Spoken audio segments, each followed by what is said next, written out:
ಕರುಣೆ ಸೇವಾ ಟ್ರಸ್ಟ್ ವತಿಯಿಂದ ಮೊದಲನೇ ಹೆಜ್ಜೆಯಾಗಿ ಗ್ಲೋ ಅಪ್ ಬ್ಯೂಟಿಷಿಯನ್ಸ್ ಕೋರ್ಸ್ನ ಪೋಸ್ಟರ್ ಅನ್ನು ಖ್ಯಾತ ಆಲ್ ಇಂಡಿಯಾ ಬ್ಯೂಟಿಷಿಯನ್ ಅಸೋಸಿಯೇಷನ್ ಅಧ್ಯಕ್ಷರಾದ ಶ್ರೀಮತಿ ಉಮಾ ಜಾಧವ್ ರವರಿಂದ ಬಿಡುಗಡೆ ಮಾಡಲಾಯಿತು. ಈ ಸಂದರ್ಭದಲ್ಲಿ KMPK ಚಾರಿಟಬಲ್ ಟ್ರಸ್ಟ್ ಅಧ್ಯಕ್ಷರು, ಅಗಸ್ತ್ಯ ಸೊಸೈಟಿಯ ನಿರ್ದೇಶಕರಾದ ವಿಕ್ರಮ್ ಅಯ್ಯಂಗಾರ್ ಮತ್ತು ಟ್ರಸ್ಟ್ಗಳಾದ ಶ್ರೀಮತಿ ಪುಷ್ಪಾ, ರುಕ್ಮಿಣಿ, ಮಮತಾ, ಶ್ವೇತಾ ಹಾಗೂ ಸ್ನೇಹಿತರು ಹಾಜರಿದ್ದರು.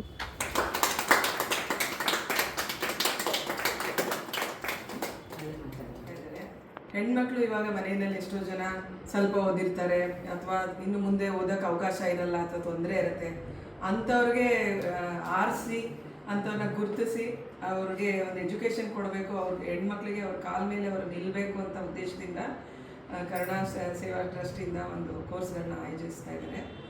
ತುಂಬ ಖುಷಿ ಆಗ್ತಾ ಇದೆ ಇದನ್ನು ಕೇಳಿಸ್ಕೊಂಡು. ಈ ಅವಕಾಶನ ಹೆಣ್ಮಕ್ಳು ಉಪಯೋಗಿಸ್ಕೊಂಡು ಅದನ್ನು ಗುರಿ ಇಟ್ಕೊಂಡು ಅತ್ಯಂತ ಕಾಳಜಿಯಿಂದ ಕಲ್ತ್ಕೊಂಡು ಪ್ರಾಕ್ಟೀಸ್ ಮಾಡಿ ಜೀವನಕ್ಕೆ ಅಳವಡಿಸ್ಕೊಂಡು ಹೆಣ್ಮಕ್ಳು ಮುಂದುವರಿಲಿ ಅಂತ ಆಶಿಸ್ತೀನಿ. Thank you. ನೀವು ಹೊಸದಾಗಿ ಮಾಡ್ತಾ ಇರೋ ಬ್ಯೂಟಿಷಿಯನ್ ಕೋರ್ಸು ಯಶಸ್ವಿಯಾಗಲಿ, ಸಾವಿರಾರು ಮಹಿಳೆಯರು ಇದನ್ನು ಸದುಪಯೋಗಪಡಿಸ್ಕೊಳ್ಳಿ. ನಿಮ್ಮೆಲ್ಲ ಸಂಘಟನೆ ಇದೇ ಥರ ಶಕ್ತಿಯಾಗಿ ಒಗ್ಗಟ್ಟಾಗಿ ಸಂಘಟನೆ ಮಾಡಿಕೊಂಡು ಯಶಸ್ವಿಗಳಲ್ಲಿ ನಿಮ್ಮ ಏನೇ ಸಹಕಾರ ಬೇಕು ಅಂದರೆ ನಾವು ನಿಮ್ಮ ಜೊತೆ ಇರ್ತೀವಿ. ಧನ್ಯವಾದ.